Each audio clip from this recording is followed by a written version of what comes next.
మనల్నెవర్రా ఆపేది ఓ సినిమాలో పవన్ కళ్యాణ్ చెప్పే డైలాగ్ ఇది. నెల్లూరు జిల్లాలోని కొందరు రియల్టర్లు ఇప్పుడు ఇదే డైలాగ్ని ఫాలో అవుతున్నారు. ఎలాంటి అనుమతులు లేకుండా ఇష్టారాజ్యంగా లేఅవుట్లు వేసి అమ్మేస్తున్నారు. కన్వర్షన్ చేయకుండా విక్రయిస్తూ ప్రభుత్వ ఆదాయానికి భారీగా గండి కొడుతున్నారు. అటు అధికారులు కూడా ఏమీ తెలియనట్టు వ్యవహరిస్తున్నారు. ప్రశ్నించేవారు లేకపోవడంతో వారి వ్యాపారం 3 పువ్వులు 6 కాయలుగా సాగుతోంది.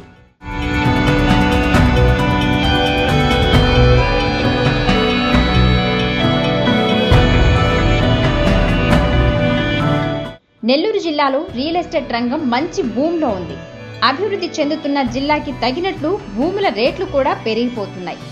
భవిష్యత్ అవసరాల కోసం చాలా మంది భూములపై పెట్టుబడి పెడుతున్నారు. అనవసరమైన ఖర్చులు తగ్గించుకుని భూమిపై ఇన్వెస్ట్ చేయడమే మంచిదని నిపుణులు చెప్తున్నారు. దీనిని అవకాశంగా తీసుకుంటున్న కొంతమంది వ్యాపారులు అనధికారికంగా లేఅవుట్లు వేస్తున్నారు. కన్వర్షన్ చేయకుండా అనుమతులు తెచ్చుకోకుండా యథేచ్ఛగా పొలాలను చదును చేసి ప్లాట్లుగా మార్చి విక్రయాలు చేసేస్తున్నారు. నెల్లూరు నగరానికి కూతువేటు దూరంలోని కోవూరు మండలం ఇనమడుగు గ్రామంలో ఈ తరహా లేఅవుట్లు 6 వరకు ఉన్నాయి. ఈ వెంచర్లకు సంబంధించి ఎక్కడ పర్మిషన్లు తెచ్చుకున్న దాఖలాలు లేవు.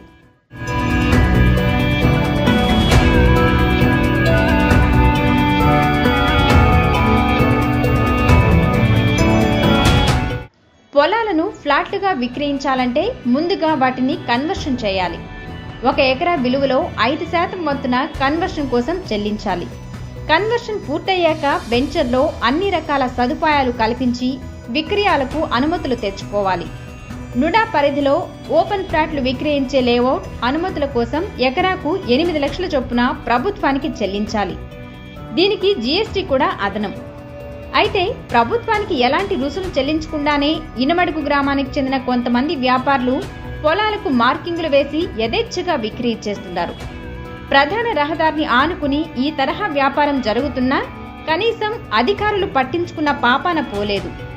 అటు వారి నిర్లక్ష్యంతో పాటు స్థానిక వ్యాపారుల స్వార్థంతో ప్రభుత్వ ఆదాయానికి లక్షల రూపాయల మేర గండి పడుతోంది. ప్రశ్నించేవారు ఎవ్వరూ లేకపోవడంతో రియల్టర్ల పంట పండుతోంది. ఇష్టం వచ్చిన రేటు పెట్టి కస్టమర్లను కూడా మోసం చేస్తున్నారు.